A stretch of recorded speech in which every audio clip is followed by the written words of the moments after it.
Welcome to the Elk Grove Fire Department Citizen Observer Program.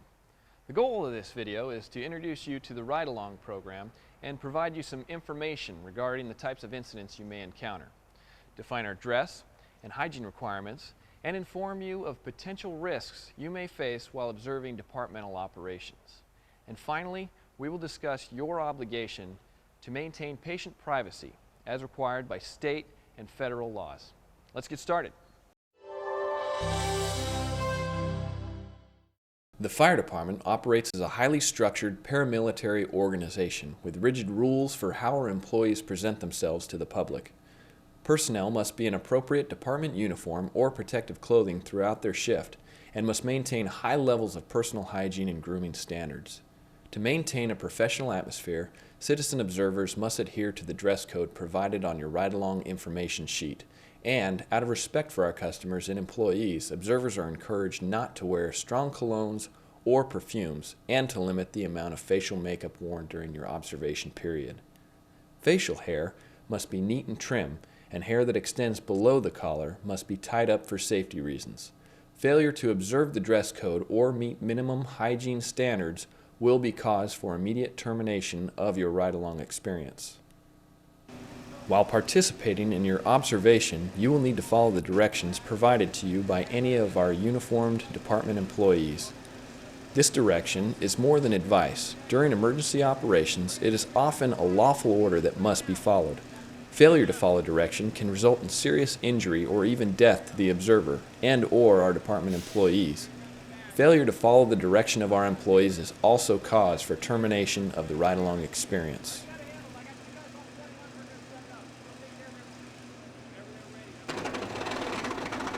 It's difficult to predict what you may experience during your observation time.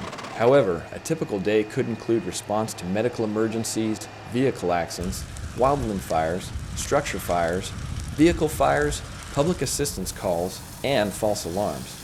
While most of the excitement of observing fire department operations revolves around emergency response, it is likely that a majority of your time will be spent on non-emergency activities. Gloves! He needs his gloves! In addition to emergency response, you may observe firefighters complete fire safety inspections, deliver public education, complete incident reports and other administrative assignments, clean and maintain the station and apparatus, and participate in training.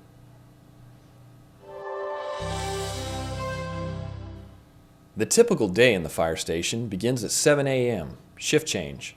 Off-going personnel brief the oncoming crews as to the status of equipment assigned to the station and any information from the previous day's shift that will carry over or impact the oncoming shift. You also notice on the air brake leak that was running low. At 7:15 a.m., all station supervisors, known as captains, participate in a department-wide conference call with the shift supervisor and other department divisions. A general plan for the day's non-emergency activity is developed during this conference call. From 7:30 to 9 o'clock is the wellness period. Department personnel are encouraged to utilize this time to actively exercise using the department's fitness centers at each station. Maintaining a fit and healthy workforce that can meet the physical and emotional demands of the job is important, not only to our employees and the department, but to those citizens we serve. By 10 a.m., most crews are engaged in organized training sessions that are conducted at our fire training facility or in their respective stations. Crews not assigned to training provide coverage for stations vacated for training or complete activities such as station maintenance or fire safety inspections. As typical for most people, the lunch hour for the fire department is 12 to 1.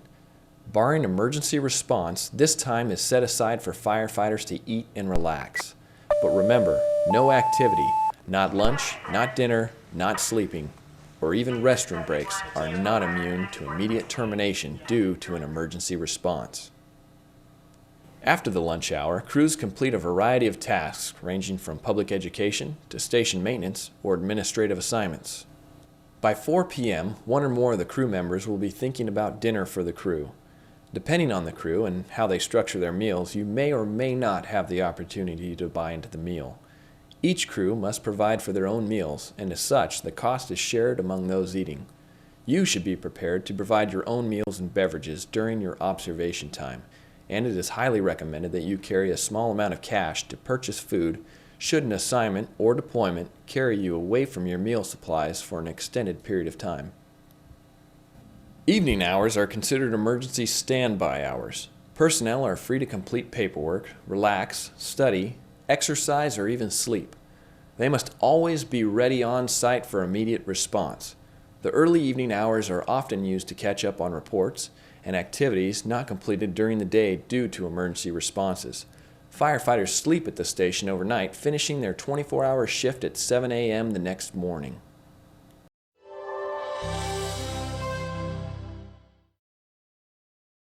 Throughout the day and night, calls for service are dispatched to units of the Elk Grove Fire Department. The unit you are assigned to could respond numerous times or not at all during your observation period. We have no way of controlling the number and types of calls you may experience during your ride along, and you should be prepared for the two extremes, no calls and many calls. Since operations are conducted 24 hours a day, no break or meal periods are guaranteed. While it is unusual that you will go for many hours without hygiene or meal facilities, it is not uncommon to be assigned to incidents for several hours, with the assignment starting just as you've prepared to eat lunch or dinner. While fires of all types present exciting professional challenges to firefighters, they make the presence of a ride-along a potential safety liability. You may be asked to stand by in a relatively safe location until the incident is controlled.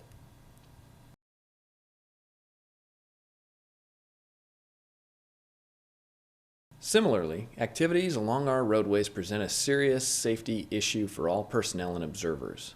Depending upon the circumstances, you may be asked to remain in the apparatus or positioned in a place of refuge should the environment prevent unreasonable safety risks. Just over 65% of the calls for service the Elk Grove Fire Department respond to are medical emergencies. While we have discussed the emotional and physical impacts of such calls, we must also discuss two other areas of concern for citizen observers. The first is infectious disease. During incidents where infectious disease is suspected, efforts will be made to protect you from the exposure to infectious disease. Unfortunately, we are not always aware of the presence of infectious disease until hours or days after the incident, and our ability to protect you from the exposure, even under the best conditions, is very limited.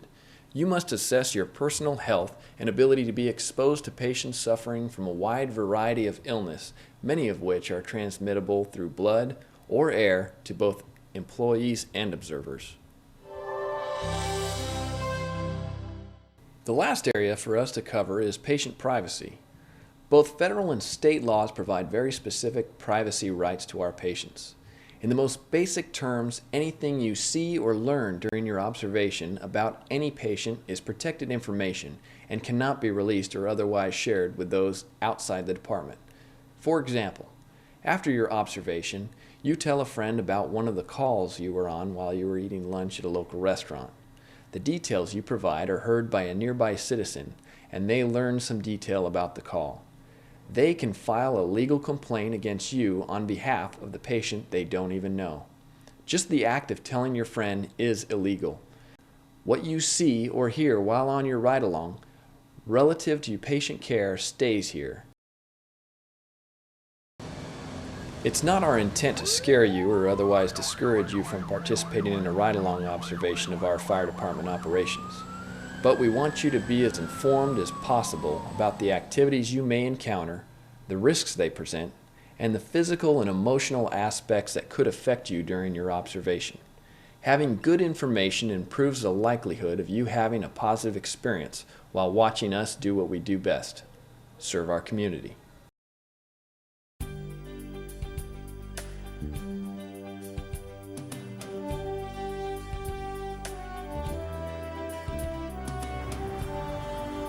Thank you for your interest in our department, and I hope your ride-along experience is safe and eventful.